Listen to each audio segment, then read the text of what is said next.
Hello students, welcome है आपका अपने यूट्यूब चैनल पे। तो जैसा कि हमने बोला था, थोड़ी सी प्रॉब्लम चल रही थी, हम किसी वजह से रूरल एरिया में फंसे हुए थे, बट कोई बात नहीं है। अभी हम लोग बैक टू वर्क हो गए हैं, वापस से क्लासेस रिशेड्यूल करते हैं। 7 मार्च की आपकी सारी ही शिफ्ट जो है वो मिस हो गई थी, मैं आपको नहीं करवा पाई थी। आज भी शायद आपका एग्जाम है, मुझे आज की डेट का नहीं पता था कि 11th को भी आपका एग्जाम है, पर देखते हैं कितना हम लोग आज के दिन में कर सकते हैं। कोशिश ये है कि 9 को फिर आपका एग्जाम था और 10 का, तो कोशिश करते हैं कि ये पूरी 9 की 9 शिफ्ट हम आज ही फिनिश करें। तो लगातार वर्कआउट करेंगे, देखते हैं कितना हो सकता है, जितना पॉसिबल होगा हम आपको करवा देते हैं।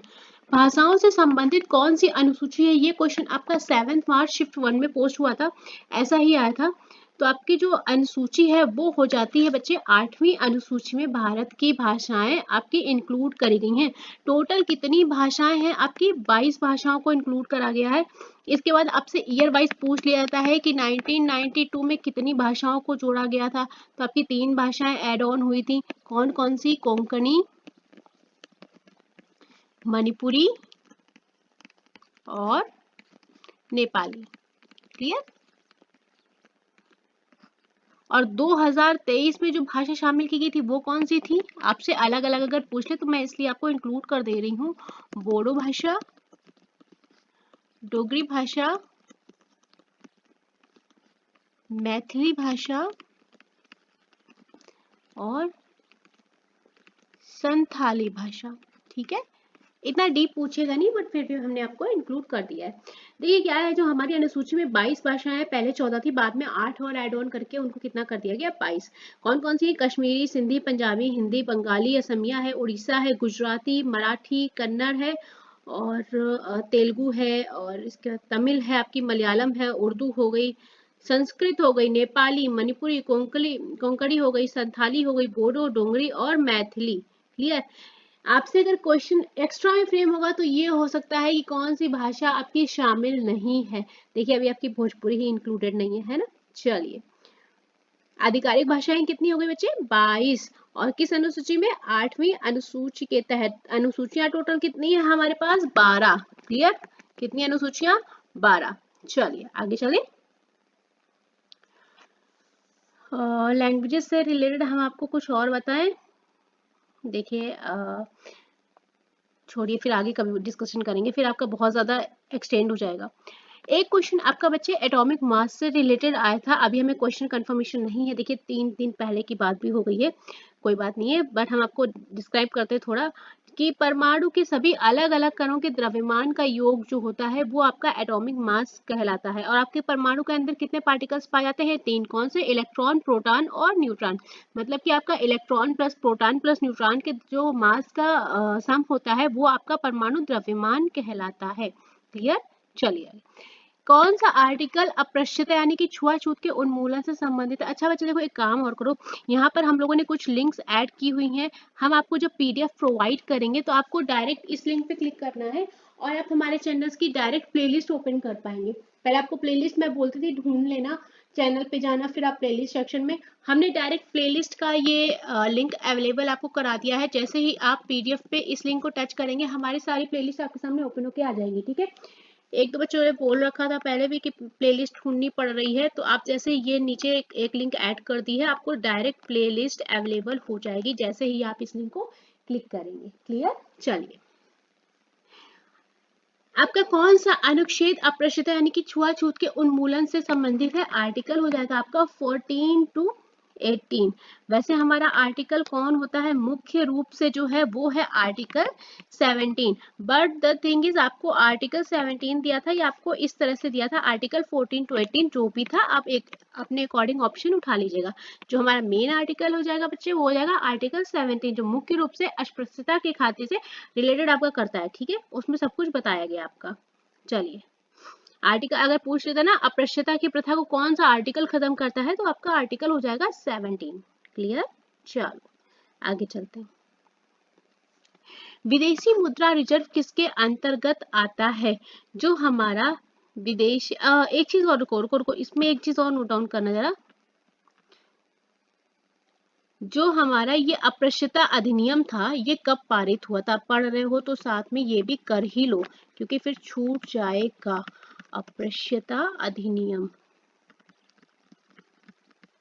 ये आपका बच्चे पारित हुआ था इन 1955। जो क्वेश्चन आ रहा है उसके साथ में कुछ एडिशनल चीजें करते चलते हैं। संविधान सभा में महात्मा गांधी जी की जय के नारे के साथ में आर्टिकल जो है आपका 17 इसको अडॉप्ट करा गया था। क्लियर। विदेशी मुद्रा रिजर्व जो है बच्चे किसके अंतर्गत आता है, तो ये आपका अंडर आता है आरबीआई के अंडर। जो हमारा रिजर्व बैंक ऑफ इंडिया है वो देश के विदेशी मुद्रा भंडार के संरक्षक के रूप में कार्य करता है। क्लियर। चलो, पांचवी अनुसूची आपकी किससे संबंधित है कि तो किसी भी राज्य में अनुसूचित क्षेत्रों और अनुसूचित जनजातियों के प्रशासन के नियंत्रण से संबंधित है, या आप कह सकते हैं कि अनुसूचित जनजातियों के हितों की रक्षा करना। यहाँ पर एक चीज और मेंशन कर लो कि उनके हितों की रक्षा करना भी आपका इस अनुसूची में इंक्लूड हो जाता है। क्लियर। चलो, जहां पर भी आपको समझ में नहीं आए आप हमें क्वेश्चन नंबर डाल के जरूर से जरूर मेंशन कर देना कि ये क्वेश्चन हमें समरी समझ में नहीं आया, क्वेश्चन समझ में नहीं आया, या आपका एक्सप्लेनेशन समझ में नहीं आया। हम आपको वापस से नेक्स्ट वीडियो में उसको इंक्लूड कर देंगे। क्लियर। चलिए आगे चलते हैं। दादा भाई नौरोजी ने कौन सा सिद्धांत दिया था, आपका धन निष्कासन सिद्धांत दिया था, ड्रेन थ्योरी दी थी, आप इसको इंग्लिश में बोल सकते हैं ड्रेन थ्योरी। और इन्होंने अपनी एक बुक के थ्रू इसको दिया था, और जो बुक थी बच्चे वो आपकी कहलाई poverty and un-British rule in India, उसमें आपकी ये थ्योरी इंक्लूड करी थी। कब? 1901 में। यहाँ पर बुक का नाम लिख लो, बुक आपकी इंपॉर्टेंट है, पूछ लेते हैं। ये क्वेश्चन हमने 365 डे में भी करवाया था। पॉवर्टी एंड अनब्रिटिश, आप देखिए लिखने में अच्छा लग रहा है भाई, फोन पे तो लिखने में मजा ही नहीं आ रहा था, लिख ही नहीं पा रहे थे, मजा क्या, उसमें बड़ी प्रॉब्लम हो रही थी। क्लियर। ये हो गया आपका बुक का नेम। अब पढ़ाने में फील आ रहा है कि भाई पढ़ा रहे हैं। चलिए, तो ये आपकी बुक थी, इसके माध्यम से इन्होंने ड्रेन थ्योरी को प्रतिपादित किया था। कब? इन 1901। एडिशनल हो गया। चलो आगे चलते हैं। एक आपका बच्चे क्वेश्चन रिलेटेड आया है, एग्रीमेंट ऑन साइबर सिक्योरिटी पूछा गया था। यहाँ पर मुझे ऑप्शंस कंफर्म नहीं है, इंडिया अमेरिका था, क्या था, यहाँ पर जो भी था आप एक बार देख लीजिए अगर कोई बच्चा ऐसा है जिसको याद हो। सिंधु घाटी सभ्यता के उत्खननकर्ता पूछे गए थे, तो दयाराम साहनी जी हैं। एक बात बताओ, अलग अलग सभ्यताएं दिखानी पड़ेगी कि मैं बोल दूं आप लिख लेंगे? काफी बड़ा टॉपिक है, जैसे कि आपके रोपन के जो उत्खनन करता थे वो यज्ञदत्त शर्मा थे, है ना। कालीबंगन के आपके अमलानंद घोष थे, बीबीआर और बीबी लाल थे, बीके थापर जी थे, मोहनजोदड़ो के राखलदास बनर्जी थे, मैके थे, बीरर थे। इस तरह से लिखाना पड़ेगा। अगर ये लिखाना पड़ रहा ना तो एक बार मुझे कमेंट करके बता देना, हम आपको टेलीग्राम पे एक काम करते हैं, इसको अगर आप कमेंट करके बोलेंगे तो हम आपको टेलीग्राम पे ये प्रोवाइड कर देंगे, जितनी भी हमारी सभ्यता है उसके उत्खनन करता है, खोज करता है, स्थान है, नदी है, ये हम आपको टेलीग्राम पर मेंशन कर देंगे। ठीक है, बट कब? जब आप हमें बताएंगे, क्योंकि हम अपनी तरफ से एक्स्ट्रा नॉलेज आपको देते हैं, आप पढ़ते नहीं है, तो आपकी डिमांड पे हम आपको ये प्रोवाइड करेंगे। चलिए, मौलिक अधिकार को लागू करवाने का कार्य किसका होता है बच्चे? होता है सर्वोच्च न्यायालय और उच्च न्यायालयों का कार्य होता है मौलिक अधिकार को इम्प्लीमेंट कराना। लखनऊ में 1857 के विद्रोह ब्रिटिश अधिकारी कौन थे? दोनों क्वेश्चन सेम है, लैंग्वेज बस फर्क है, ऊपर वाली लैंग्वेज आई थी या नीचे वाली लैंग्वेज आई थी, दोनों का मतलब आपका सेम है कि लखनऊ में 1857 का विद्रोह जो है किस ब्रिटिश अधिकारी ने दबाया था? तो सर कॉलिन कैंपबेल। ये हम आपको ये टॉपिक फोन पर बोल के करा चुके हैं, जब हमारे पास डिवाइसेस अवेलेबल नहीं थी हमने आपसे कहा था कि हम बोल रहे हैं, आप नोट डाउन कर लीजिए। मुझे नहीं लगता किसी ने नोट डाउन किया होगा, शायद एक दो बच्चों को छोड़ के उन्होंने ध्यान दिया होगा अगर तो, क्योंकि इससे क्वेश्चन आपका बन रहा है ना। चलिए, एक क्वेश्चन आपका 1857 के रिवॉल्ट से रिलेटेड आया था। एक काम करो, यहाँ पर मैं फिर से आपको लिखवा ही देती हूँ क्योंकि आप लोग सुनते नहीं हैं। जगह देखो दिल्ली, यहाँ पर लिखो प्लेस या केंद्र। यहाँ पर जो आपके नेता थे जिन्होंने नेतृत्व किया था, और यहाँ पर आपका ब्रिटिश जनरल जिन्होंने आपका विद्रोह को दबाया। ठीक है, जनरल शॉर्ट फॉर्म में। दिल्ली से आपके नेता कौन थे? जनरल बख्त खान जी।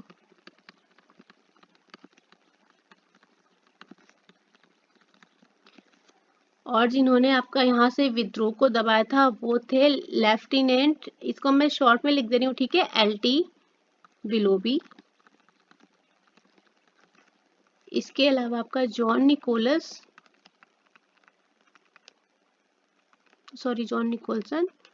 और इसके अलावा एक और थे लेफ्टिनेंट हडसन। ठीक है, ये हो गए आपके दिल्ली के। आगे चलते हैं। आपका कानपुर से विद्रोह का नेतृत्व किसने किया था? नाना साहब ने। साथी कौन थे इनके? तात्या टोपे जी। जब कानपुर से विद्रोह दबाया गया था वो था आपका सर ह्यू व्हीलर के द्वारा।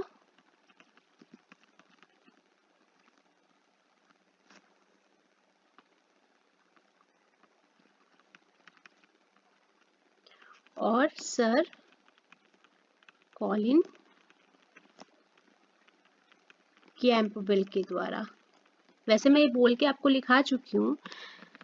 लखनऊ की बात करेंगे आप बच्चे लोग तो हो जाएगा। लखनऊ से जो नेतृत्व किया गया था वो किया था बेगम हजरत महल जी ने। वाजिद अली शाह जी की बेगम थी ये। और जो लखनऊ से आपका विद्रोह दबाया गया था वो आपका कॉलिन कैंपबेल जी के द्वारा दबाया गया। क्लियर? बरेली से बच्चे विरोध जो किया था वो था खान बहादुर जी ने किया हुआ था। आपसे अलग अलग पूछ ले रहे थे कि किस जगह से किसने विद्रोह किया था। जेम्स आउटरम जी ने इस विरोध को दबाया था।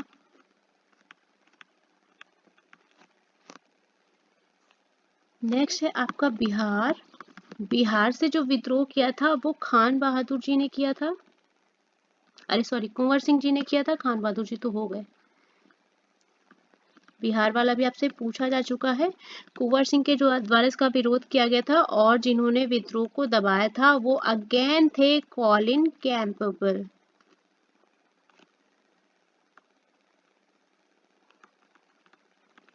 क्लियर? फैजाबाद की बात अगर आप करेंगे तो फैजाबाद से जो विद्रोह का नेतृत्व था वो किया था मौलवी अहमदुल्लाह ने। विद्रोह आपका फिर से कॉलिन कैंपबेल के द्वारा दबाया गया था। और झांसी की अगर आप बात करेंगे, झांसी का विद्रोह जो नेतृत्व किया था वो किया था रानी लक्ष्मीबाई जी ने। उनका नेतृत्व किया था और दबाया गया था सर ह्यूज रोज के द्वारा। ये आपका विद्रोह दबाया गया। क्लियर? इससे ज़्यादा ज़रूरी जितना हमें लगता था उतना हमने आपको बता दिया। ये था आपका 1857 से रिलेटेड पॉइंट। ठीक है, तो ये इसको नोट डाउन कर लेना या स्क्रीनशॉट कर लेना। पीडीएफ हम आपको शेयर कर देंगे। भारत में कितने एयरपोर्ट है? टोटल नंबर ऑफ एयरपोर्ट जो है वो है 487, जिसमें से आपका 137 एयरपोर्ट्स का जो मैनेजमेंट है वो AAI करता है, यानी कि भारतीय विमानपत्तन प्राधिकरण। क्लियर? चलो नेक्स्ट। भारतीय संविधान का कौन सा आर्टिकल उच्च न्यायालय की याचिका यानी कि रिट से संबंधित है? आर्टिकल 226 है। इसके तहत मामले में 5 में से एक याचिका जारी कर सकता है। कौन? उच्च न्यायालय में रिट दायर की जा सकती है। अच्छा, रिट्स आपकी कौन कौन सी है? बंदी प्रत्यक्षीकरण है, परमादेश है, प्रतिषेध है और अधिकार प्रक्रिया है और उत्प्रेषण लेख है ना। ये हम आपको पहले भी बता चुके हैं। आगे चले। आर्टिकल 32 आपका किससे रिलेटेड है? संवैधानिक उपचारों का अधिकार का वर्णन जो है आपका आर्टिकल 32 में मेंशन किया गया है। भारतीय डाक विभाग के द्वारा भारत में स्पीड पोस्ट सेवा कब प्रारंभ की गई थी? 1 अगस्त 1986 को शुरू करा गया था इस सेवा को। आपका किस विभाग के द्वारा? भारतीय डाक विभाग के द्वारा। क्लियर? भारत डाक ने जब ये सेवा शुरू की थी तो ये आपकी किस नाम से शुरू की गई थी? ये लिखो, EMS स्पीड पोस्ट के नाम से शुरू की गई थी। ठीक है, इस नाम से आपकी शुरू करी गई थी। इसके अलावा आपका जो भारतीय डाक का विभाग का मुख्य HQ है वो आपका न्यू दिल्ली हो जाएगा। ये हो गई आपकी एडिशनल इंफॉर्मेशन बच्चे। ठीक है, चलो।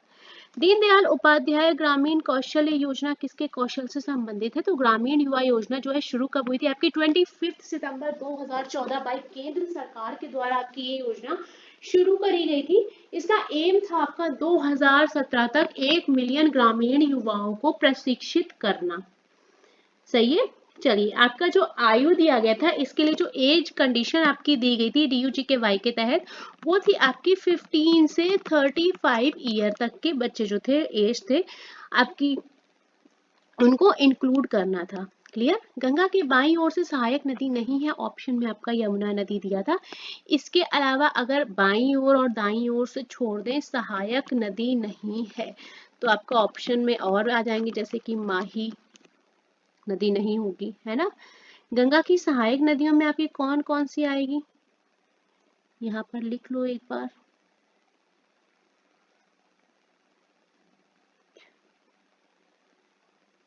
हाँ, यहाँ पर लिख लो सहायक माही नहीं है, नहीं तो गलत कर जाओगे।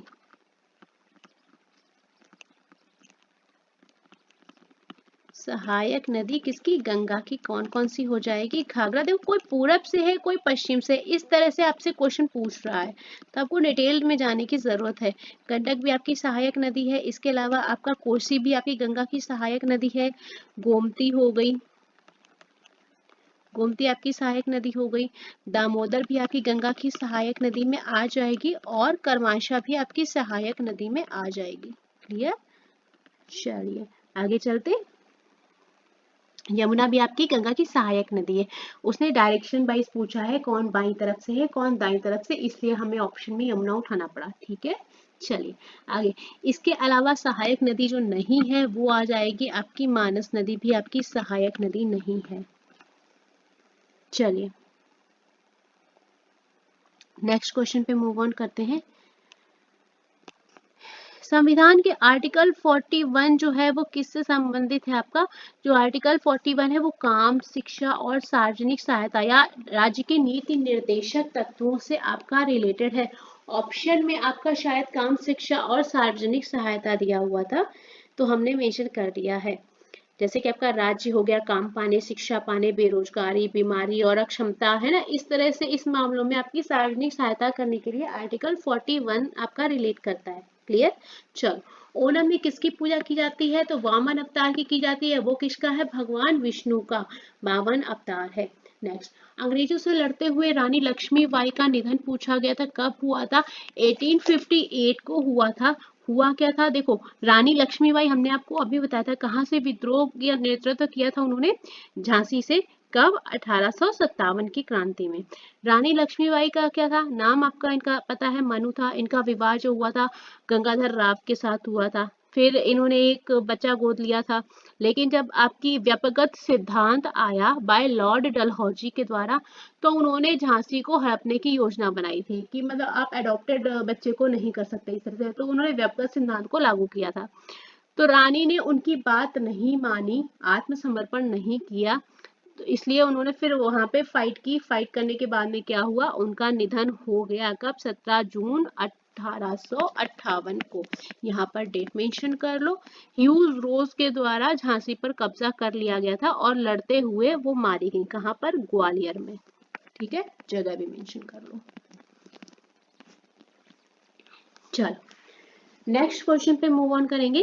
मौर्य काल में सीमावर्ती दुर्गों का रक्षक क्या कहलाता है। देखो दो क्वेश्चन मुझे मिले हैं, मैंने और करके मेंशन किया है। यहाँ पर आपका जो आया था मेरे ख्याल से वो द्वारिक आया था, द्वारिक की बात हुई थी। देखो यहाँ पर सीमावर्ती दुर्गों की बात की गई है। अगर आप सीमावर्ती दुर्गों में जाएंगे बच्चे तो आपका आंसर अंतपाल हो जाएगा। और केवल दुर्ग हैं उनके रक्षकों की बात करेंगे तो द्वारिक आपका जो आया था क्वेश्चन वो द्वारिक वाला ही आया था। मुझे इतना भी डिटेल्स में 80% मैं श्योर हूँ आपका सेकेंडली आया है, क्योंकि एक बच्चे का कमेंट सेक्शन मैंने देखा था तो वहां पर मुझे यही आंसर मिला है। 86 का जो संविधान संशोधन था किस वर्ष हुआ था आपका, 2002 में हुआ था। ये क्वेश्चन हम आपको पहले भी करवा चुके हैं। इसके तहत आपका क्या किया गया था, इस संविधान संशोधन के तहत आपका शिक्षा के अधिकार को मौलिक अधिकार बनाया गया था। हमने आपको बताया था, है ना। अधिकार को किस में कन्वर्ट कर दिया गया, मौलिक अधिकार में। किस अधिनियम के तहत, आपका 86वां अधिनियम 2002 के तहत। याद आया कुछ, क्या हुआ था, किस आर्टिकल में जोड़ा गया इसको, तो 21A आर्टिकल में ऐड किया गया। बच्चे की एज क्या रखी गई थी कि राज्य 6 से 14 वर्ष के आयु के बच्चों की, सभी बच्चों की निःशुल्क और अनिवार्य शिक्षा प्रदान करेगा। बट जब भी सक्सेसफुल नहीं आया तो आपका 86वां संशोधन 2002 में आया, जिसके तहत आपके शिक्षा का अधिकार को मौलिक अधिकार में कन्वर्ट कर दिया गया था। बताया था और अच्छे से बताया था, इसलिए मुझे याद है। पंडित रविशंकर जी का संबंध पूछा गया था, किस वाद्य यंत्र से है, सितार वादक हैं। पहले भी आपका ये क्वेश्चन आ चुका है, हमने आपको पहले भी कर पाया है। किस विटामिन में कोबाल्ट उपस्थित होता है? B12 हो जाता है। B12 में आपका कोबाल्ट उपस्थित होता है। चलिए आगे चलते हैं। नेक्स्ट क्वेश्चन में रेडियो एक्टिविटी का SI मात्रक पूछा था, बैक्यूरल होता है। तो आपका एक बैक्यूरल जो होता है वो किसके बराबर होता है? प्रति सेकेंड 1। रेडियो धर्मी क्षय जो होता है 2.703 multiplied by 10 to the power -11 CI। यहाँ पर इसका लिख लो, 1 becquerel is equal to 2.703 multiplied by 10 to the power -11 CI।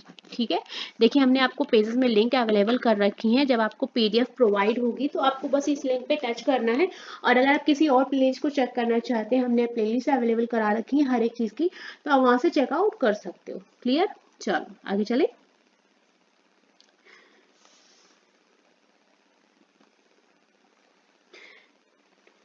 Sorry, आगे देखो। केंद्रीय मंत्रिमंडल ने 13 मार्च 2024 को खाद्य सुरक्षा के क्षेत्र में भारत के साथ किस देश के बीच हस्ताक्षर हुआ था? ये साइन आपका किया गया था भूटान के थ्रू। एक क्वेश्चन आपका आया था न्यूमेरिकल बेस्ड आया था, V इक्वल टू IR, जहां पर आपको I की वैल्यू फाइंड करनी थी। V एंड R की वैल्यूज जो है बच्चे आपको गिवन थी, वैल्यूज मुझे पता नहीं है, लेकिन कुछ भी हो, मान लो अगर आपका B आपका 100 दिया है और I जो है 20 दिया है, तो आपका R जो 20 दिया है, I का मात्रक कितना हो जाएगा? 5 एम्पियर। ठीक है, इस तरह से सॉल्व हो जाएगा, डायरेक्ट सॉल्व होना था, 1 लाइनर क्वेश्चन था। नेक्स्ट चलते हैं। कौन सी नदी सिंधु नदी की सहायक नदी नहीं है?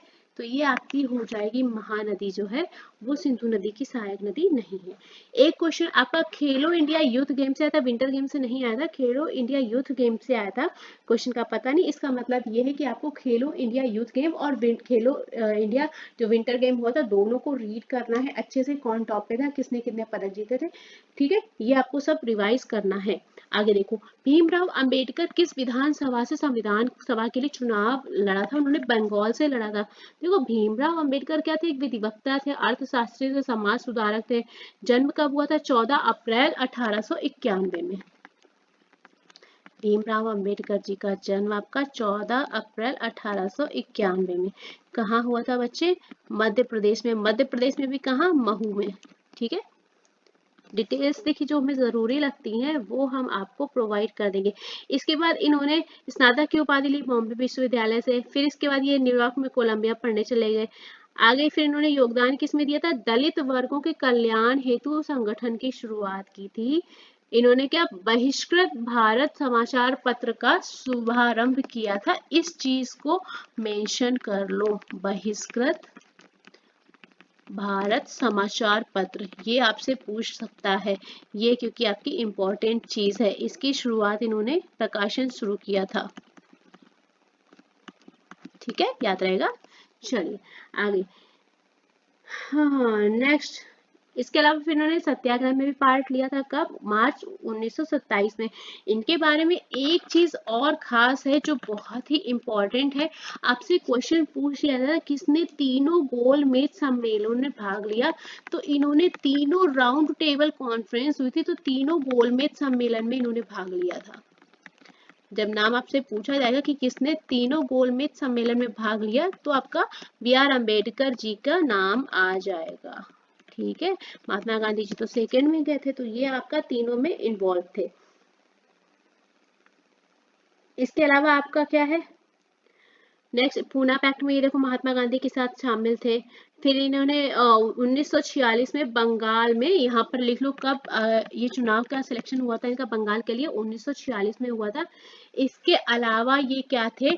प्रारूप समिति के अध्यक्ष थे। यहाँ पर मैं लिख दे रही हूँ, प्रारूप समिति के अध्यक्ष। नेक्स्ट, संविधान के जनक।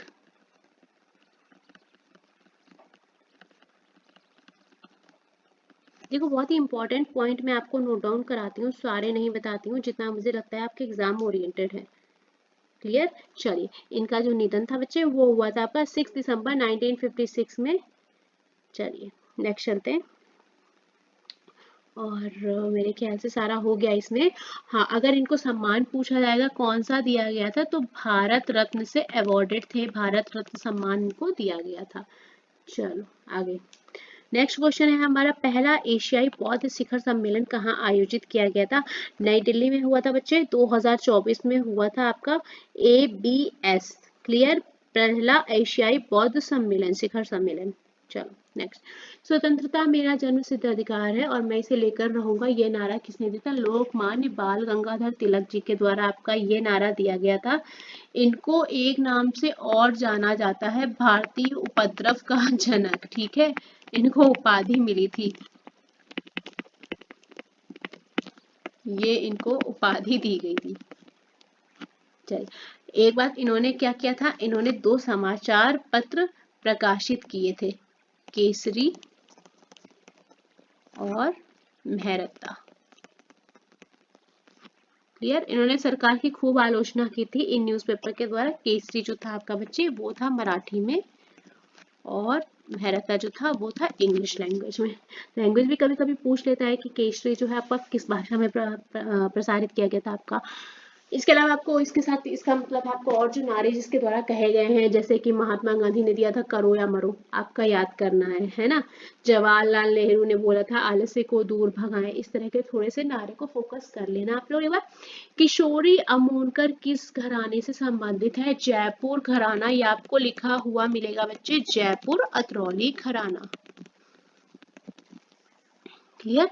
वहां की गायिकाएं शास्त्रीय संगीत में ख्याल शैली, शैली भी लिख लो किस शैली की है, तो ये ख्याल शैली की है।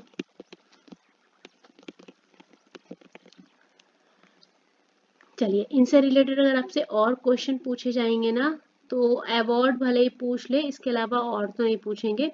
जयपुर अतरौली घराना जो है, एक काम करो, विकास जो है किसने किया था इसका, विकास जो आपका नाम आ जाएगा अल्लादिया खान जी का। अगर जयपुर अतरौली घराने का बात आएगी तो अल्लादिया खान जी ने जयपुर अतरौली घराने का विकास किया था, याद रहेगा, जरूरी है इसलिए बता रहे हैं। चलिए, जयपुर घराने के और आप नोट डाउन करना चाहेंगे तो हम आपको वो नोट डाउन करा देते हैं, जयपुर घराना का कुछ और लोग। देखो, 2 तो मैंने आपको लिखा दिए, अल्लादिया खान जी हो गए और किशोरी अमोनकर जी हो गए। और नोट डाउन करो 1-2, क्योंकि ये पूछ ले रहे, ये टॉपिक आपका बहुत चल रहा है। तो मल्लिकार्जुन मंसूर जी हो गए, केसर भाई हो गए,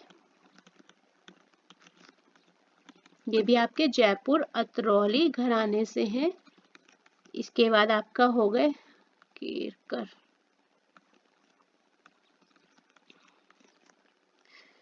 फिर आपके हो गए पद्मा तलवलकर, नेक्स्ट आपका हो गया बच्चे श्रुति साडोलीकर, नेक्स्ट हो गए अश्विनी भिडे देश पांडे, ये आपके मुख्य प्रतिनिधि रहे हैं जयपुर अतरौली घराने के। नेक्स्ट है संविधान सभा में आर्टिकल 15 जो है आपका किससे संबंधित है?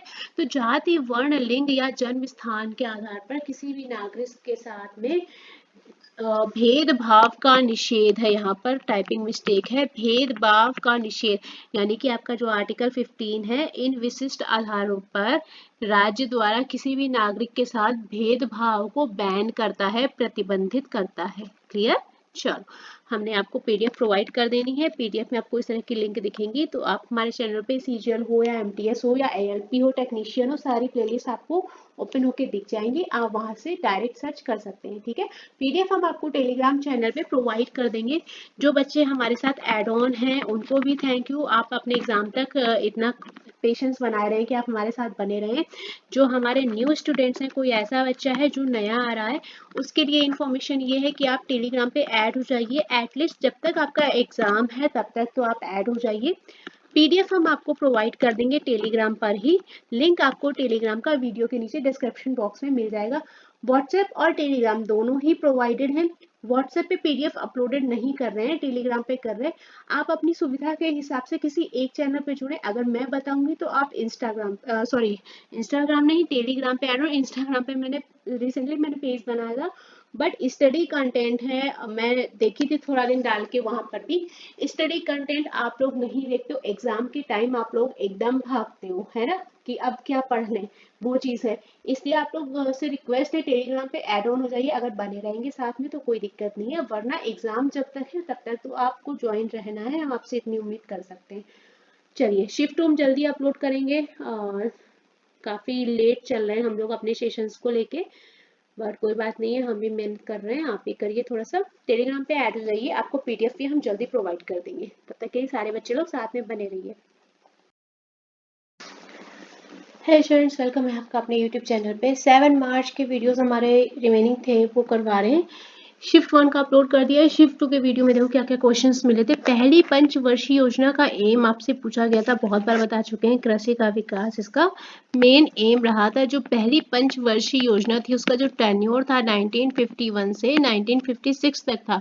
जो एम रखे गए थे वो बहुउद्देशीय परियोजनाएं थी जो कि कृषि से रिलेटेड थी, जैसे कि आपका हीराकुंड डैम है, भाखड़ा नालागढ़ डैम है, हैरोल्ड टोमर मॉडल पर बेस्ड आपकी ये योजना थी। इसके अलावा हमने आपको वैसे तो पीडीएफ में सारी की सारी with aim, with tenure, growth, GDP सब क्लियर करवाया है, बट फिर भी अगर आप एक बार सुनना चाहें तो सुन सकते हैं। जैसे आपकी सेकेंड 5 ईयर प्लान थी वो 1956 से 61 थी, करवाना पड़ेगा क्या? वैसे मैं करवा चुकी हूँ, आपको पीडीएफ मिलेगी फाइनल पीडीएफ के नाम से टेलीग्राम चैनल पर, वहां पर आप देख लेना। बार बार लिखाने से देखिए मेरा भी टाइम जाएगा और आपका सबसे ज़्यादा टाइम जाएगा, इसलिए हम आपको सजेस्ट करेंगे टेलीग्राम पर फाइनल पीडीएफ के नाम से एक पीडीएफ पड़ी हुई है, आप वहाँ पर देख लीजिए, हमने पूरा का पूरा मेंशन कर रखा है, आपके प्लान्स, आपका टेन्योर, आपका एम, है ना, सब कुछ।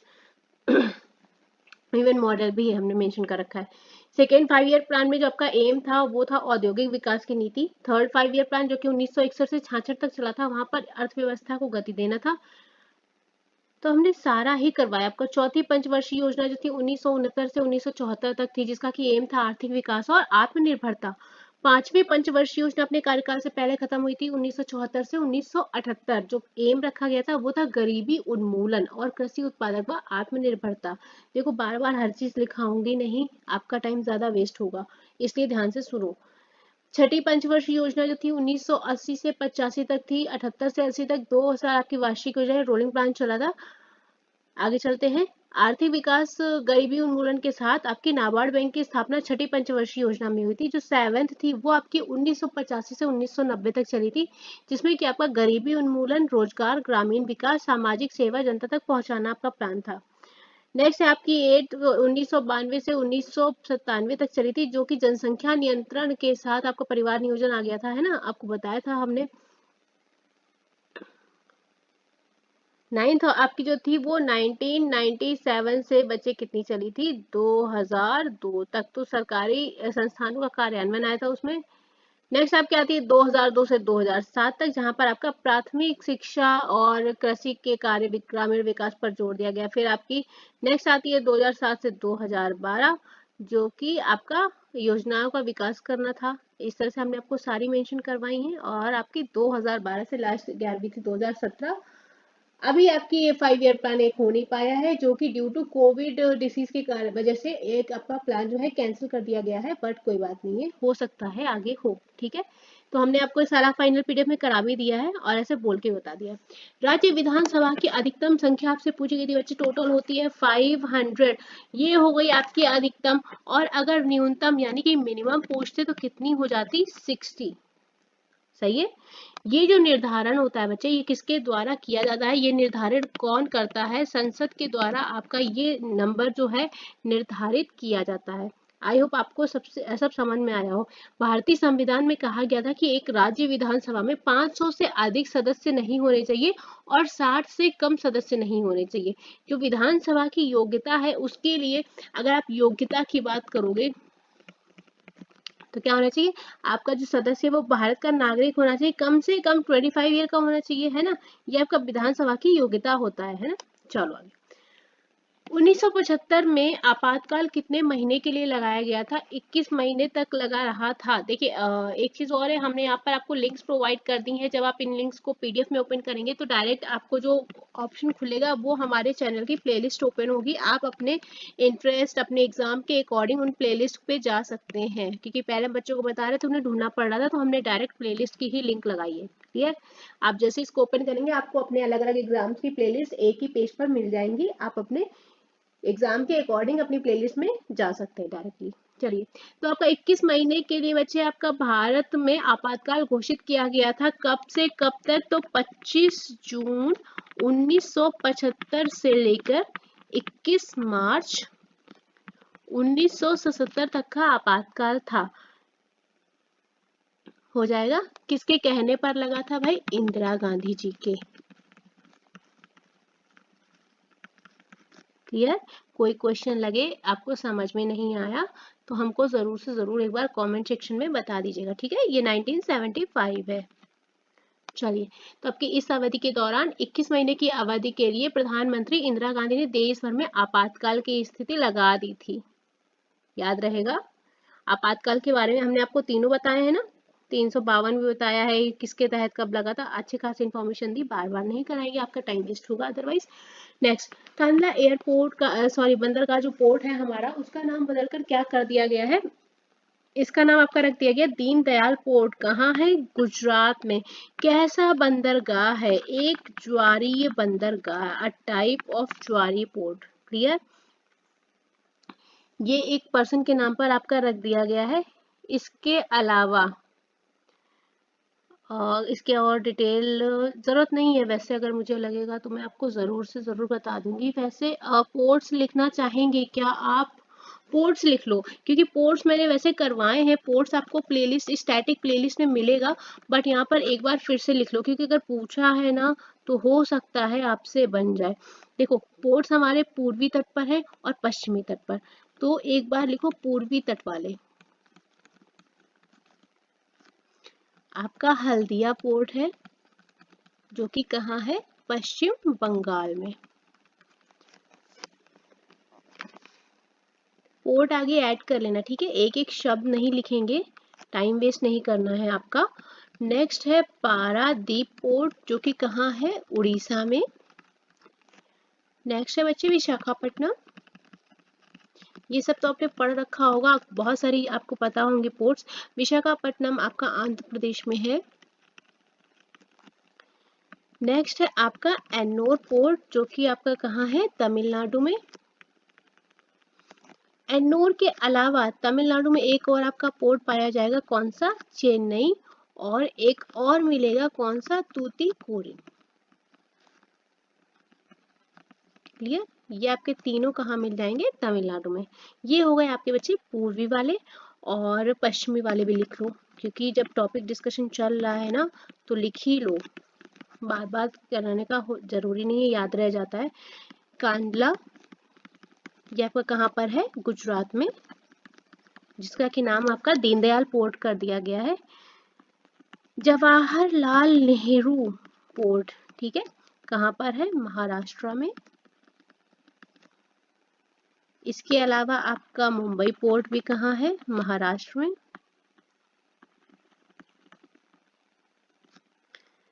नेक्स्ट है आपका मोरमुगाओ, ये कहाँ पर है? गोवा में। मैंगलोर पोर्ट बच्चे है आपका कर्नाटक में। पोर्ट्स में करवा चुकी हूँ, सारे के सारे लिखवा चुकी हूँ स्टैटिक अवेयरनेस प्लेलिस्ट में, ठीक है? कोच्चि है केरल में, आपको यहाँ पर बता दे रही हूँ फिर भी, ताकि आपका एक बार रिवीजन हो जाए। आगे चलते हैं। स्कर्वी रोग के बारे में पूछा गया था कि किस विटामिन की कमी से होता है? विटामिन सी की कमी से होता है। इसका केमिकल नाम आपसे पूछा जा चुका है एग्जाम में, तो क्या हो जाएगा? Ascorbic acid. क्लियर? पूछा जा चुका है आपका, इसी एग्जाम में पूछा जा चुका है। एस्कॉर्बिक एसिड या अम्ल, ये हो गया आपका नाम। इसके अलावा अगर आप केमिकल फॉर्म की बात करेंगे तो हो जाएगा C6H8O6। क्लियर? विटामिन डी का क्या होता है? कैल्सीफेरॉल। डी का बताया था ना, लिखाना पड़ेगा क्या भैया? बता चुके हैं, सारा बता चुके हैं। B1 आपका क्या हो गया? थायमीन, जितनी जगह उतने बता देते हैं। B2 आपका क्या है? राइबोफ्लेविन, लिखा चुकी हूँ, फाइनल PDF में मिल जाएगा सब बच्चे, सारा करा चुकी हूँ मैं। B3 आपका क्या होगा? नायासिन। और B5 क्या हो जाएगा? पेंटोथेनिक अम्ल। नेक्स्ट आपका B6 क्या होगा? पेरिडॉक्सिन।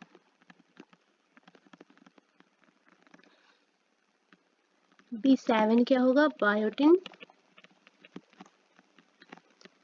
B9 क्या होगा? फॉलेट। B12 कोब्लामिन, लिख लो।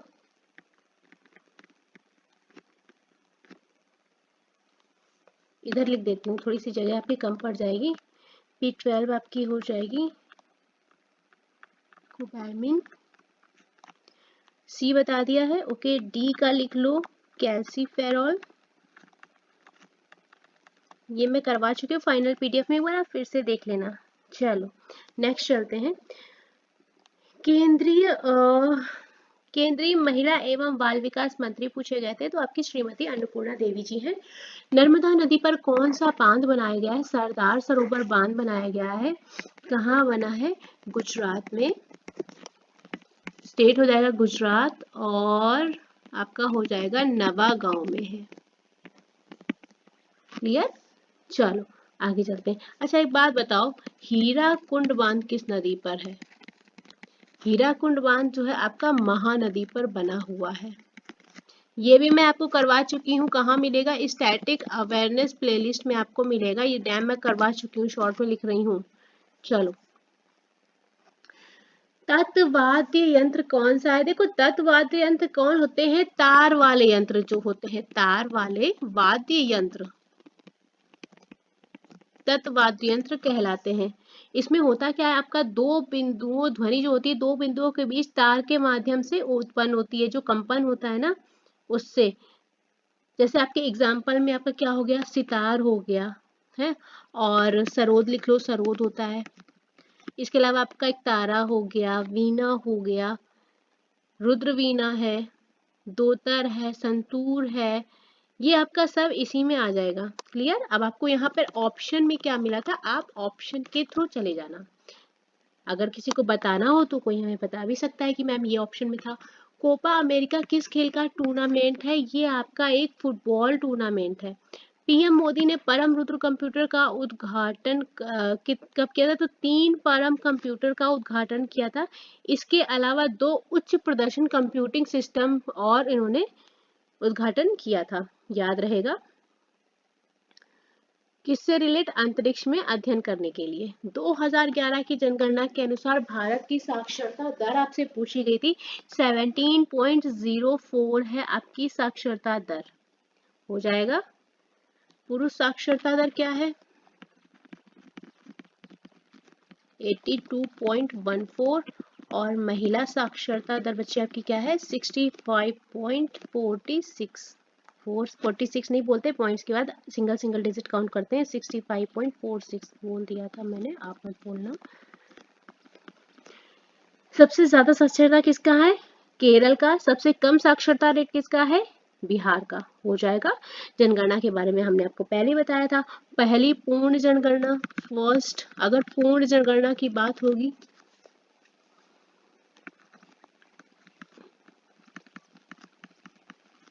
क्या बताया था, किसके द्वारा आयोजित की गई थी? 1872 में किसके द्वारा? लॉर्ड मेयो के द्वारा आयोजित की गई थी आपकी। लेकिन जो पहली आधिकारिक होगी, फर्स्ट आधिकारिक, वो किसके द्वारा? इन 1881 लॉर्ड रिपन के द्वारा। दोनों में कंफ्यूजन मत रखना, मैंने इसलिए आपको लिखा दिया है। कंफर्म? चलो, जो 2011 की जनगणना हुई थी वो कौन सी जनगणना कहलाई? 15वीं। ये भी याद रहेगा। चलो, जितना इंपॉर्टेंट लगता है ये भी हमने आपको करवा दिया है सारा। कहाँ मिलेगा आपको? फाइनल PDF में। फाइनल PDF आपको कहाँ मिलेगी? टेलीग्राम पे, वहां से आप डाउनलोड कर लीजिएगा अगर कोई नया बच्चा है तो। फुल फॉर्म आया था बच्चे किसका, E3 का, तो इकोनॉमी, एनर्जी एंड एनवायरमेंट हो जाएगा। खरीफ की फसल पूछी गई थी आपसे, आपको कई टाइप मिल जाएंगे, धान, मक्का, ज्वार, बाजरा, मूंगफली हो गई, गन्ना, सोयाबीन, उड़द, तुअर, ठीक है। ये हो जाएगा आपका, चावल भी हो जाएगा, और आपको ऑप्शन में शायद चावल मिला था। आपको ये फसल वाला तैयार करना चाहिए, क्योंकि देखो भारत में फसल के कितने मौसम, 3। कौन कौन से, रबी की फसल, फिर आपकी आ जाती है खरीफ की फसल। थोड़ा सा क्लियर लिख देती हूँ ताकि आप स्क्रीनशॉट ले पाए। 3 फसल होती हैं, थोड़ा सा छोटा आएगा, ठीक है, छोटा छोटा सा लिखते हैं। पहला आपका क्या, रबी की फसल, सेकेंड आपकी खरीफ की फसल, एंड थर्ड वन जायद की फसल। इतना पढ़ रखा है। खरीफ की फसल की आप बात करोगे तो ये कब, मानसून के साथ में ये फसलें उगाई जाती हैं, और जो इनकी कटाई होती है वो कब होती है, सितंबर अक्टूबर में। लिखाना पड़ेगा ये। वैसे एक काम करो यार, लिख ही लो। बोई कब जाती है, मानसून में, और जो कटाई होती है वो होती है आपकी सितंबर से अक्टूबर में। आपकी जो खरीफ की फसल आएगी बच्चे, वो क्या आएगी, आपका यहाँ पर मेंशन है, ठीक है, तो मैं ये वाली लाइन नहीं दिखा रही हूँ। आपका खरीफ की फसल में आ जाएगा धान, मक्का, ज्वार, बाजरा, अरहर, मूंग, उड़द, कपास, जूट, मूंगफली और सोयाबीन। सही है। चलो नेक्स्ट है आपका रबी की फसल। बोई कब तक जाएगी आपकी, अक्टूबर से दिसंबर तक बोई जाती है। अगर आप कटाई की बात करेंगे तो इसकी जो कटाई होती है वो अप्रैल से जून होती है, अप्रैल से जून तक होती है। इसमें जो आपकी फसल आएगी, फसल के लिए एग्जांपल मैं लिख देती हूँ, आपका आ जाएगा गेहूं, जौ, चना, मटर, सरसों। क्लियर। और आपकी जो जायद है ये बच्चे बोई जाएगी गर्मियों के टाइम पे, याद है। चलो इसमें जो एग्जाम्पल आएगा वो क्या आ जाएगा आपका, जायद की फसलों का तरबूज, इसके अलावा आपका कस्तूरी हो गया, ककड़ी हो गया, सब्जियां हो गई, जगह कम है थोड़ी सी, और चारा वगैरह हो गया। ये आपका आ जाएगा जायद की फसल में, ठीक है। तो थोड़ा सा डिटेल मैंने आपको दे दिया है, बाकी आपने तैयार कर रखा होगा, हमें यकीन है। चलो, संविधान में राज्य की वित्तीय जरूरतों को पूरा करने के लिए धन किस आयोग के माध्यम से दिया था, वित्त आयोग के द्वारा।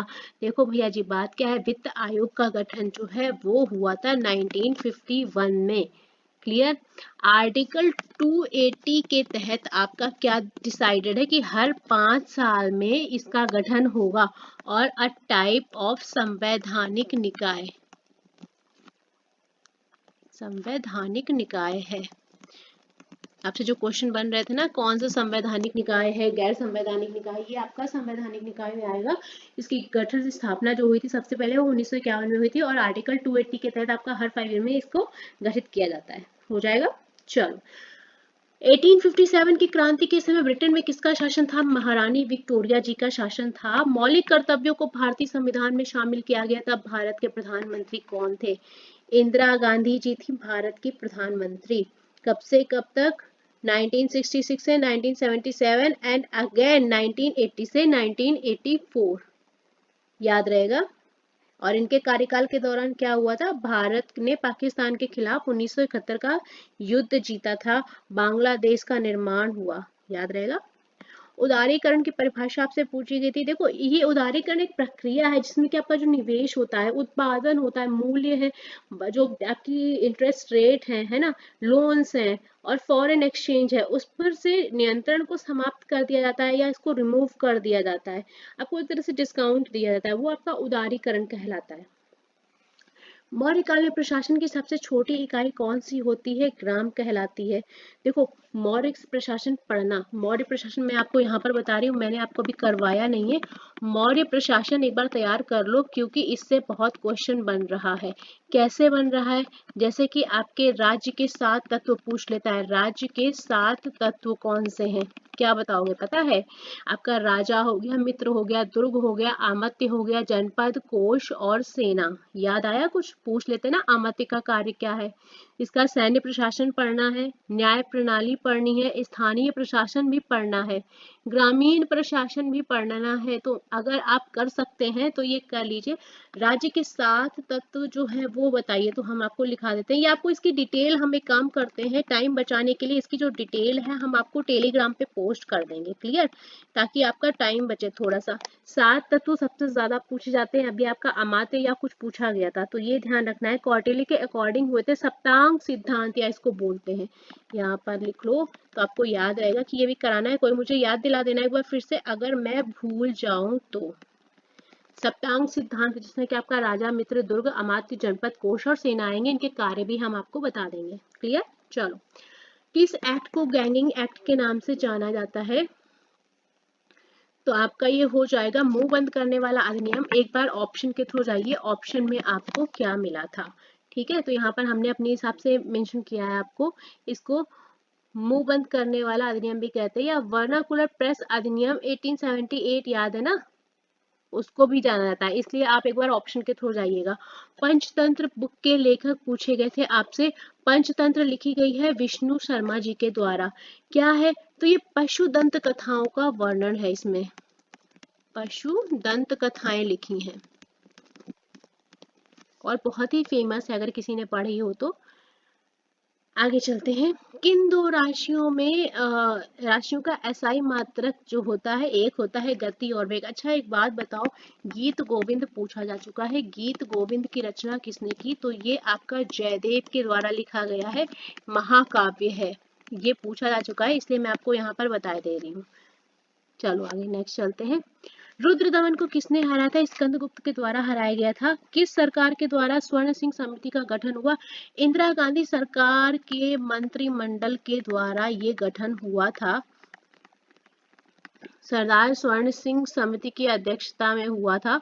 ये आपको ध्यान रखने वाली बात है, क्योंकि इसमें आपके मौलिक कर्तव्यों को लेकर डिस्कशन हुआ था। कब हुआ था? स्वर्ण सिंह समिति की अगर स्थापना की आप बात करेंगे तो 1976 में हुआ था, जो कि हमने आपको पहले भी बताया था। किसके द्वारा? इंदिरा गांधी सरकार के द्वारा। प्राथमिक उद्देश्य क्या थे? मौलिक कर्तव्य। यहाँ पर उद्देश्य अगर लिख लोगे, लिख लो, याद रहेगा। किस पर बेस्ड थी? मौलिक कर्तव्य पर। तो स्वर्ण सिंह सिद्धांतों के आधार पर आपका जो 42वां संशोधन हुआ था, 42 वाला, कब? 1976 में। इसके अकॉर्डिंग आपके पार्ट 4 में, भाग 4A में मौलिक कर्तव्यों को शामिल किया गया। हमने आपको पहले ही बताया था। समिति की अध्यक्षता किसके द्वारा की गई थी? सरदार स्वर्ण सिंह के द्वारा। और 42वें संविधान संशोधन को क्या बोला गया? लघु संविधान। ये भी हमने आपको बताया था, कॉल्ड लघु संविधान। छोटी छोटी सी चीजें हैं जो आप छोड़ देंगे और वही आपसे एग्जामिनर पूछ लेगा भैया, तो बहुत सोच समझ के पढ़ना है चीजों को, ठीक है। आगे चलते हैं। अहिंसक विरोध दिवस कब मनाया गया? अहिंसक विरोध दिवस आपका 6 अप्रैल 1919 को मनाया गया। क्यों? क्यों? ये रॉलेट एक्ट का था। रॉलेट एक्ट का अहिंसक दिवस था, जो कि आपका 6 अप्रैल 1919 को मनाया गया। क्लियर? नेक्स्ट चलते हैं। भारतीय रिजर्व बैंक का गठन पूछा गया था, किस अधिनियम के तहत हुआ था? आरबीआई एक्ट 1934 के तहत आपका इसका गठन किया गया था। और अगर राष्ट्रीयकरण पूछ लेता है, नेशनलाइजेशन आपका पूछ लेते, तो कब हुआ था? 1 जनवरी 1949 को। क्लियर? 1949 को आपका इसका नेशनलाइजेशन हुआ था।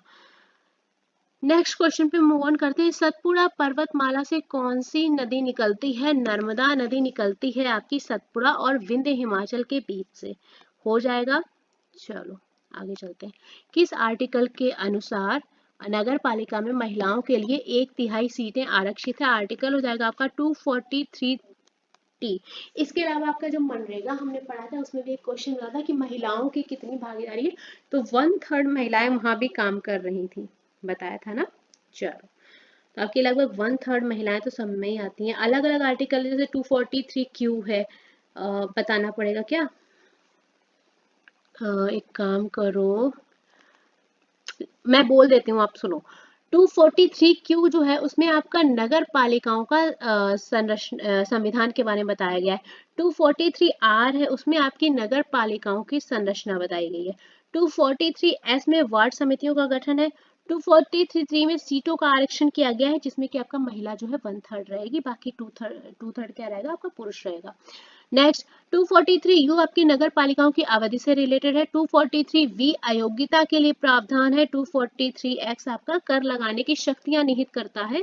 243 जेड है नगर पालिकाओं के चुनाव से रिलेटेड है। इस तरह से आपके आर्टिकल्स हैं जो मैं फिर कभी आपको लिखा दूंगी। आगे चलते हैं। बाजीराव द्वितीय का दत्तक पुत्र कौन था? नाना साहेब जी थे बाजीराव द्वितीय के दत्तक पुत्र। पिता थे नारायण भट्ट और माता थी गंगाबाई। चलो 42 जो संविधान संशोधन 1976 था, उसके अकॉर्डिंग कौन सा आर्टिकल जोड़ा गया था? आर्टिकल 51A को जोड़ा गया था। एक बात और ध्यान रखना, जो 42वां संविधान संशोधन हुआ था बच्चे, उसके तहत आपका उसको मिनी संविधान भी बोला गया था। प्रस्तावना में संशोधन भी हुआ था, तो ये चीज भी याद रखना। ये मैं आपको एड ऑन इंफॉर्मेशन बता रही हूँ। प्रस्तावना में संशोधन हुआ था, इसमें आपके 3 शब्द जोड़े गए थे, ये ध्यान रखो। कौन सा 3 शब्द थे जो जोड़े गए? समाजवादी और धर्मनिरपेक्ष को जोड़ा गया। इसके अलावा जो आपका एक शब्द और जोड़ा गया था, वो जोड़ा गया था अखंडता। ठीक है, ये आपके 3 शब्दों को जोड़ा गया था। चलो आगे चले। देखो प्रस्तावना के बारे में अगर आप बात करोगे तो प्रस्तावना हमारा क्या कहलाता है? भारतीय संविधान का परिचय पत्र कहलाता है एक तरह से। भारतीय कुछ इंपॉर्टेंट चीजें मैं आपको लिखा देती हूँ जो मुझे लगता है एग्जाम ओरिएंटेड है। ठीक है, और संविधान के द्वारा इस प्रस्तावना को अपनाया कब गया था? तो 26 नवंबर 1949 को आपको इसका अपनाया गया था। क्या? प्रस्तावना। क्लियर? चलो आगे चले। चलो मंजीरा किससे बनता है? यहाँ पर जो आपको ऑप्शन मिला था बच्चे, वो मिश्रित धातु मिला था। आपको ये नहीं दिया था कि पीतल या कांस, वैसे तो दोनों को मिला के बनता है, तो मिश्रित धातु दिया था। आप ही मेटल स्पेसिफाई नहीं किया गया था कि कौन सा मेटल यूज होता है, बट हमने आपको यहाँ पर मेटल यूज बता दिया है मिक्स करके। तो आपका पीतल और कांसे की मिश्रित धातु से बना एक कटोरी टाइप का गोल यंत्र होता है ना, गाँव में तो देखा होगा ना, मैंने तो देखा है भाई, आपका पता नहीं। आगे चलते हैं। 2024 के गणतंत्र दिवस समारोह के लिए भारत ने किसको अतिथि देश बनाया? फ्रांस को बनाया था। फ्रांस के राष्ट्रपति जी आए थे, इमैनुअल मैक्रो। 2024 के गणतंत्र दिवस समारोह पर। चलिए, और ये क्या 6 टाइम ऐसा हुआ था जब कोई फ्रांसीसी नेता हमारे मुख्य अतिथि बने थे। ज्ञापन समझौता पूछा गया था किन दो देशों के बीच? व भारत और नेपाल के बीच। किन दो देशों के बीच? असैन्य परमाणु समझौते पर साइन किया गया भारत और अमेरिका के बीच में। बांसुरी वादक पूछे गए थे जिनको हाल ही में ग्रैमी अवार्ड दिया गया था, राकेश चौरसिया जी। इसके अलावा आपसे एक और बांसुरी वादक पूछे गए थे बच्चे, अगर याद हो, हरि प्रसाद चौरसिया जी, वो भी आपके बांसुरी वादक हैं। याद है कि नहीं? भूल गए? भूलो मत भैया जी, भूल जाओगे तो गड़बड़ हो जाएगा। एक आपका फोटोसिंथेसिस से रिलेटेड कोई क्वेश्चन आया था, क्वेश्चन कंफर्म नहीं है। आज का सेशन यहाँ पर खत्म करते हैं। शिफ्ट 3 की वीडियो कुछ टाइम में अपलोड करेंगे।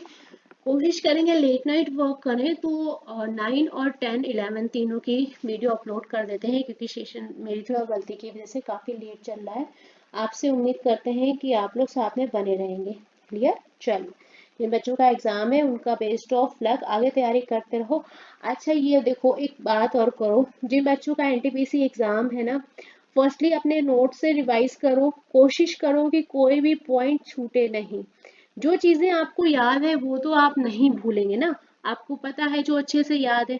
जिस बच्चे को वॉर याद नहीं हो रहे हैं, अगर मैं अपना तरीका बताऊं तो मैंने क्या किया था, चार्ट पेपर कमरे में भाई दिवाले हैं, चार्ट पेपर पे इतना बड़ा चार्ट पेपर होता है, आपको जो चीजें याद नहीं होती हैं आप वहां पर अपनी आंखों के सामने टेबल पे बैठते हैं, चेयर पे बैठते हैं, सामने लेके टांगना है कि भारत पाक युद्ध कब हुआ था, पानीपत का युद्ध कब हुआ था पहला, चौसा का युद्ध कब हुआ, आपको ये सारा लिख के टांग लेना है। पता है क्या है, मेरे साथ जो एक्टिविटी हुई थी, मैं देखती थी जैसे कि बैठी चेयर पे बैठे हुए सामने एकदम से नजर पड़ती थी चार्ट पे, तो एक बार अपने आप से प्लासी का युद्ध देखा, फिर उसके नीचे आगे वो देखा, तो ये आंखें थोड़ा सा देखती रहती ना चीजों को, तो चीजें जल्दी याद होती हैं।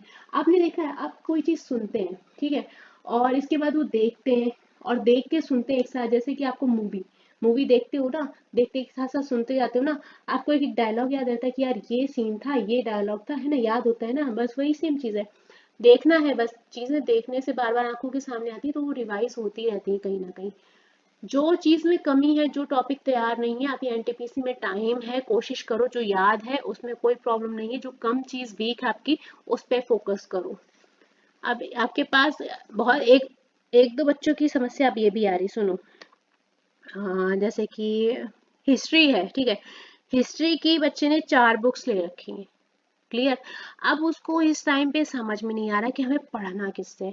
तो बता, बुक आप कोई भी लेते हो बच्चे, कोशिश ये करो जो टॉपिक पढ़ते हैं, अगर मैं अपनी स्ट्रेटेजी बताऊं, जैसे कि मैंने हिस्ट्री उठाई तो मैंने उसको 3 पार्ट्स में डिवाइड किया, ठीक है।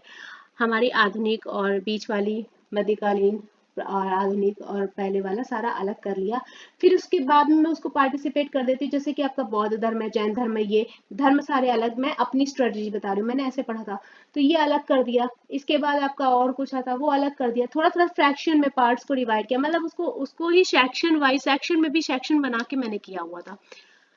फिजिक्स, केमिस्ट्री, बायोलॉजी ये आपने देखो 12th तक पढ़ रखी है, बहुत ज्यादा इशू नहीं आने वाला है। अब अगर कोई ऐसा बच्चा है जो पढ़ के एकदम जैसे 11 से 12th में गया तो 11th का पूरा ही दिमाग से निकाल के डस्टबिन में डाल दे कि हमें पढ़ना ही नहीं है, वो चीज अलग है। बट मुझे लगता है फिजिक्स केमिस्ट्री आपका काफी कुछ तैयार होगा, बस रिवीजन की देर है। जो आपको वर्कआउट करना है बच्चे वो करना है ज्योग्राफी, हिस्ट्री, पॉलिटी, बस यही करो। कॉन्स्टिट्यूशन का पार्ट कर दो अलग, अनुच्छेद, आर्टिकल ये सब अलग तैयार कर लो। पॉलिटी का एक एक चीज अलग कर लो, जैसे कि आपको विधानसभा के बारे में पढ़ना है वो अलग आपने पढ़ लिया है ना। मैं जो करती हूँ, देखो मैं अपनी स्ट्रेटेजी बताती हूँ, बाकी हर बच्चे का अपना अलग तरीका है पढ़ने का। वो कोई बच्चा ऐसा भी होता है जो हिस्ट्री पॉलिटी एक साथ पढ़ता है, कोई ऐसा भी है जो हिस्ट्री का एक सेक्टर पढ़ता है और एक ज्योग्राफी का पढ़ता है। टेंशन वाली कोई बात नहीं, कोई एक बुक से पढ़ो, सब मत पढ़ो। अगर खुद के हैंड रिटन नोट्स हैं तो मैं लिख के दे सकती हूँ, आपको चीजें याद ही हो जाएंगी। जब आपने हाथ से लिखा है वो आपको सबसे पहले तैयार होगा, क्योंकि आपने उसको समराइज करके लिखा है ना। एक बुक उठाओ, उससे कोशिश करो कि जो टॉपिक पढ़ रहे हो वो पूरा खत्म हो।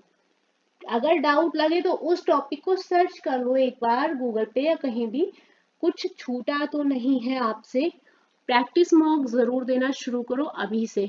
ऐसा नहीं है, एनटीपीसी के जो बच्चे हैं अगर आप देंगे तो ना, ऐसा नहीं करना है कि एनटीपीसी के हैं तो आप एसएससी की जीके नहीं देंगे। हमने आपको हमेशा से बोला है जीके आपको किसी भी एग्जाम की देनी, किसी भी सेट का आप जीके उठा लो और कोई भी मल्टीपल चॉइस क्वेश्चन करते हो, आपकी नजरों के सामने से अगर निकल के गया है तो आपको पूरी उसकी हिस्ट्री पता होनी चाहिए। ऐसा नहीं कि एक क्वेश्चन गया 4 ऑप्शन, आपने बस ऑप्शन टिक कर दिया और आगे बढ़ गए, ऐसा नहीं है। वो अगर आपसे जनगणना के बारे में पूछ लिया कि जनगणना जो थी वो कौन सी थी, 15वीं जनगणना टिक करके आगे नहीं बढ़ना। एक बार थोड़ा सा दिमाग को 1 मिनट का टाइम दो और तुरंत 15वीं जनगणना का जितना भी फैक्ट था एक बार दिमाग में चला लो, जहां पे अटको वो पॉइंट अलग कर लो कि हमें ये पॉइंट फिर से देखना है।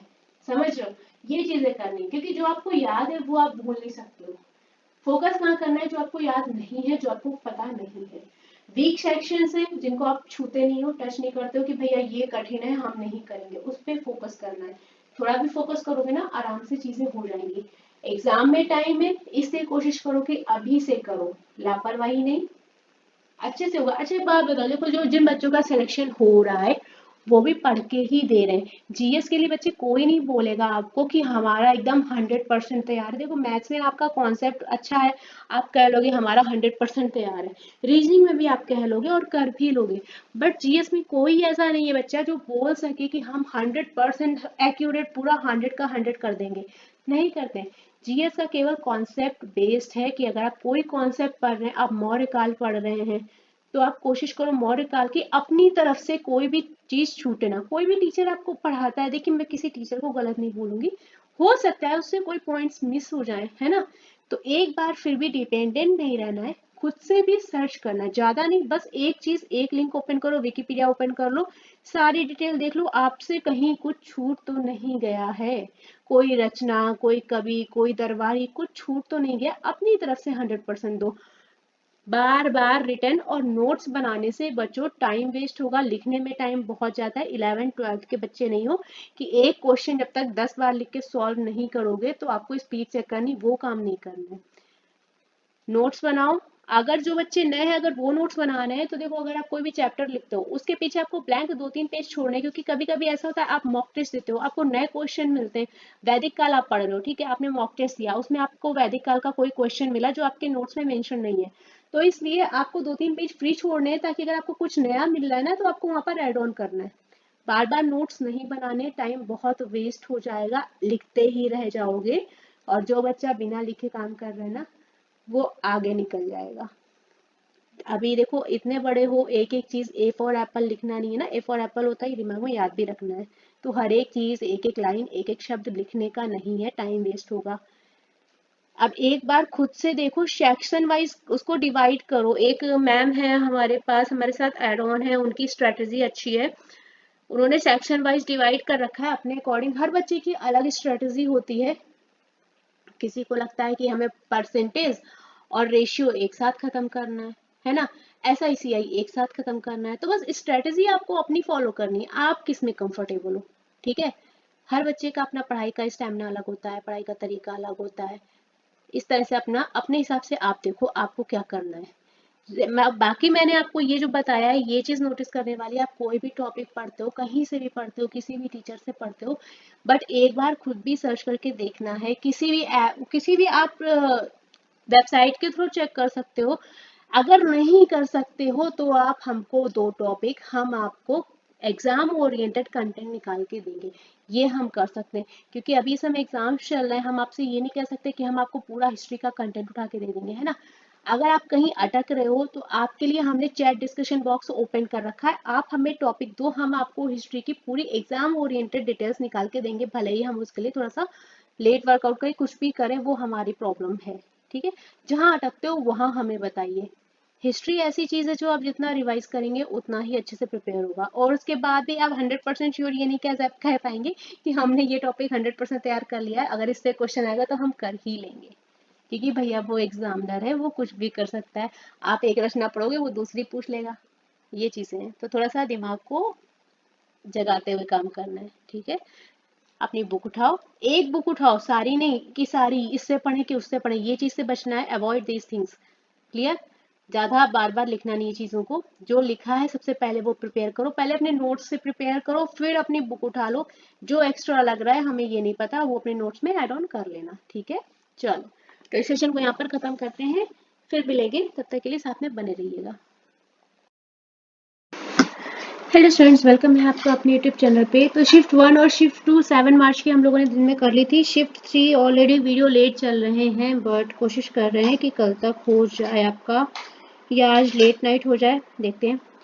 जो क्वेश्चंस फ्रेम हुए थे वो कुछ इस तरह से हैं। शिफ्ट 3 में समुद्रगुप्त का दरबारी कवि पूछा गया था, कौन है?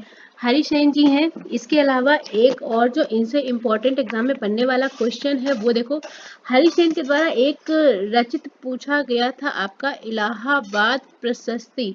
इसका मुझे एग्जाम किस में था वो कंफर्म नहीं है, बट पूछी जा चुकी है, इसलिए इसको नोट डाउन कर लो एक बार। मुझे क्वेश्चन देखने को मिला था, अब एक्चुअल में किस एग्जाम में था ये मैं कंफर्म नहीं कह सकती हूँ अभी, बट लिख लो। चलो, और इससे रिलेटेड जो एक और क्वेश्चन है वो ये है कि बाण भट्ट कहाँ किसके दरबार में दरबारी थे, ये और एक आया हुआ है आपका। बाण भट्ट आपके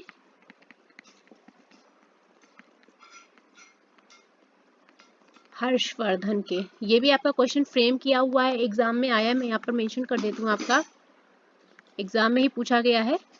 इसके अलावा और जो क्वेश्चंस बना है इससे रिलेटेड आपके 3-4 क्वेश्चन बने हैं, वो एक बार देख लो। इनकी एक बुक पूछी गई थी आपसे जो है हर्षचरित।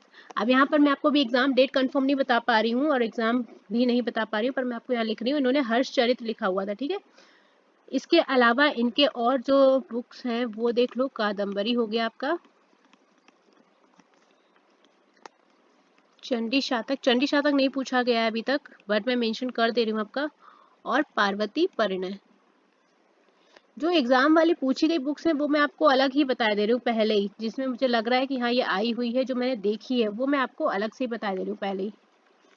तो इसमें जो आया वाला है वो आपकी प्रयाग प्रशस्ति पूछी गई है, बाणभट्ट दरबारी थे ये पूछा गया है, हर्षचरित पूछा गया है, और ये पूछा गया है कि हर्षवर्धन के दरबार में थे। इतनी चीजें पूछी गई हैं, ये एक्स्ट्रा फैक्ट्स में ऐड कर लेना। एक आपसे पूछा गया था कौन सी अरुणाचल प्रदेश की जनजाति है, यहाँ पर ऑप्शन के थ्रू जाना, यहाँ पर मुझे ऑप्शन में कंफर्म नहीं है आपको अबोर मिला था कि नहीं मिला था, और जो आदि जनजाति है वो एक बार नोट डाउन कर लो, क्योंकि हो सकता है आपको वहां पर मिल जाए। अगर ये नहीं था तो आपको इनमें से कोई मिला होगा। बुगुन हो गया, सिंगू हो गया, मिश्मी हो गया। सबसे ज्यादा जो पूछा जाने वाला है वो ये है मोनपा। अबोर भी आपका पूछा जा चुका है, मैं स्टार बना दे रही हूँ। न्यासी भी आपका पूछा जा चुका है, न्यासी जनजाति भी सबसे ज्यादा पूछा गया है। इनमें से आपको कोई ना कोई एक मिला होगा, ठीक है। चलो, प्रधानमंत्री मोदी ने कब वंदे मेट्रो जो है उसका नाम बदल दिया गया था? देखो, जिस दिन ये लॉन्च हुई थी उसके कुछ देर पहले इसका नाम चेंज कर दिया था, और चेंज करके जो नाम किया वो किया था नमो भारत रैपिड रेल।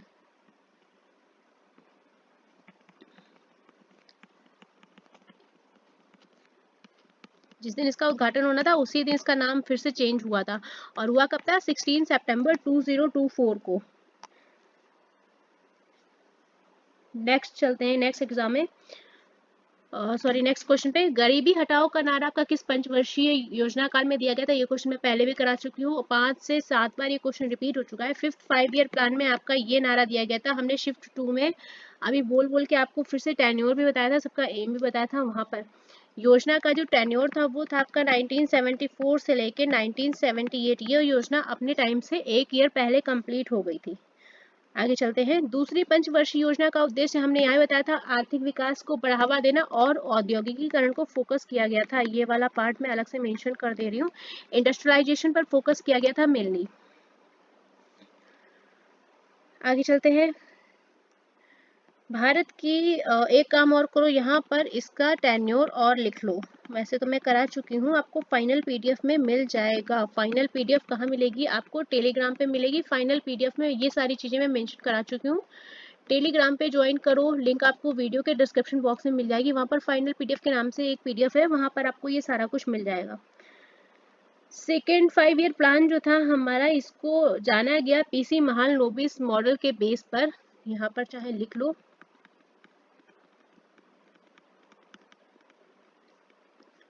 मॉडल पूछेंगे जो इस बार पूछे गए, मॉडल भी खूब पूछे गए हैं। पहला, दूसरा, तीसरा। तीसरा जो है वो हो जाएगा आपका गाडगिल योजना मॉडल, ठीक है। नेक्स्ट, भारत की जनगणना 2011 के अनुसार ग्रामीण क्षेत्रों में कौन सी प्रतिशत जनसंख्या रहती है? ग्रामीण क्षेत्रों में जो जनसंख्या आई थी वो थी 68.8%। ग्रामीण का ये है। इसके अलावा जो शहरी है वो था आपका 31.2%। चलो, तो भारत की जनसंख्या का लगभग 2/3 जो है वो कहाँ निवास करता है? ग्रामीण क्षेत्र में। आगे चलते हैं। नेक्स्ट क्वेश्चन जो हमें मिला है वो ये है कि 42वें संविधान संशोधन 1976 में जो कि हुआ था आपका, भारतीय संविधान के प्रस्तावना में कौन से 2 शब्द जोड़े गए थे? देखो, मैंने आपको दिन में बताया था, वहां पर 3 शब्द मैंने आपको बताए थे कि समाजवादी, धर्मनिरपेक्ष या पंथ निरपेक्ष। इसके अलावा एक और हमने आपको बताया था वर्ड, अखंडता।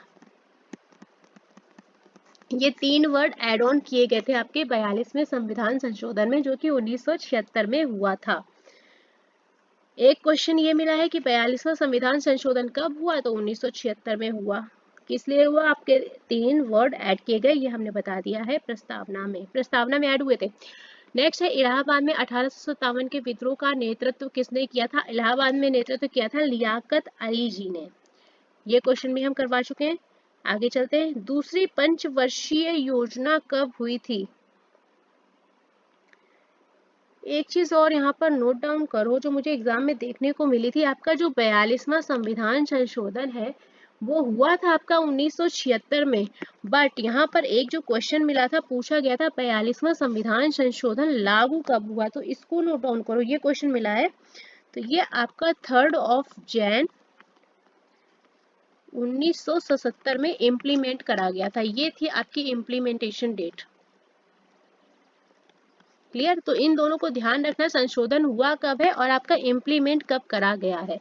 ये क्वेश्चन आपका आ चुका है। चलो, चलते नेक्स्ट। तो आपका जो इलाहाबाद में 1857 में विद्रोह हुआ था उसका नेतृत्व किया था लियाकत अली जी ने। जैसा कि आपको नाम से कंफर्म है कि मुस्लिम धार्मिक नेता थे वो एक। तो इन्होंने इलाहाबाद से किया था। इसके अलावा झांसी से हम आपको बता चुके हैं रानी लक्ष्मीबाई जी ने किया था। बिहार से कुंवर सिंह का पूछा जा चुका है बिहार से। कानपुर से नाना साहब ने किया था और इनके सेनापति भी आपसे पूछे जा चुके थे, तात्या टोपे जी थे। तो मैंने नोट डाउन शायद फर्स्ट शिफ्ट में करवाया है, आज ही करवाया है 7 मार्च में, या सेकेंड शिफ्ट में करवाया, मुझे याद नहीं है। दोनों में से किसी शिफ्ट में मैंने आपको मेंशन किया था कि प्लेस क्या है, और वहाँ से जो पॉलिटिशियन थे जिन्होंने हेडेड किया था इस चीज़ को, उनका नाम लिखाए थे। इसके अलावा ब्रिटिश ऑफिसर्स के नाम लिखाए थे जिन्होंने कि उस विद्रोह को दबाया था। क्लियर। चलो, दूसरी पंचवर्षीय योजना कब लागू हुई? 1956 में लागू हुई थी आपकी। यहाँ भी आपको करा चुके थे। इसका जो एक्चुअल टेन्योर था 1956 से 1961 था। Also known as PC Mahalanobis model, और एम था आपका इंडस्ट्रियलाइजेशन को बढ़ावा देना। नेक्स्ट चलते हैं। पौधों में प्लास्टिड्स का कार्य पूछा गया था। तो सिंथेसिस ऑफ फूड होता है, ऑप्शन में आपको सिंथेसिस ऑफ फूड मिला था, यानी भोजन का संश्लेषण हो गया, और भंडारण दोनों मिला था, या दोनों में से कोई एक ऑप्शन मिला था, जो भी था मैंने मेंशन किया है। हरित क्रांति से एक क्वेश्चन बना था आपका, जो कि बना था HYB सीड्स, जो हमारे उच्च क्षमता वाले बीज थे उनको लेके आपसे क्वेश्चन फ्रेम हुआ था। एक्चुअल क्वेश्चन का पता नहीं है अभी। अगर कोई ऐसा बच्चा है जिसने कि एग्जाम दिया है, बताना चाहे तो आप बता सकते हैं, लेकिन ये कंफर्म है कि आपका HYB सीड्स को लेके बना था, उन्नत बीजों को लेके क्वेश्चन बना था। शायद ये बना था कि हरित क्रांति में किस किस्म के बीजों का इस्तेमाल किया गया था। वहां पर आपका आंसर है उच्च विकास क्षमता वाले बीजों का इस्तेमाल, HYB आंसर आपका था। नेक्स्ट चलते हैं। ब्रिटिश ने भारत को सत्ता कब दी थी? तो 15 अगस्त 1947 को सत्ता मिली थी। मुद्रा राक्षस बुक के लेखक कौन है? विशाख दत्त जी के द्वारा लिखी हुई बुक है। लैंग्वेज है आपकी संस्कृत,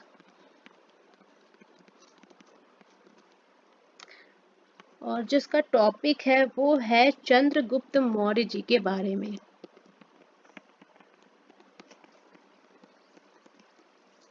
चंद्रगुप्त मौर्य जी के बारे में इसमें डिस्क्राइब किया गया है।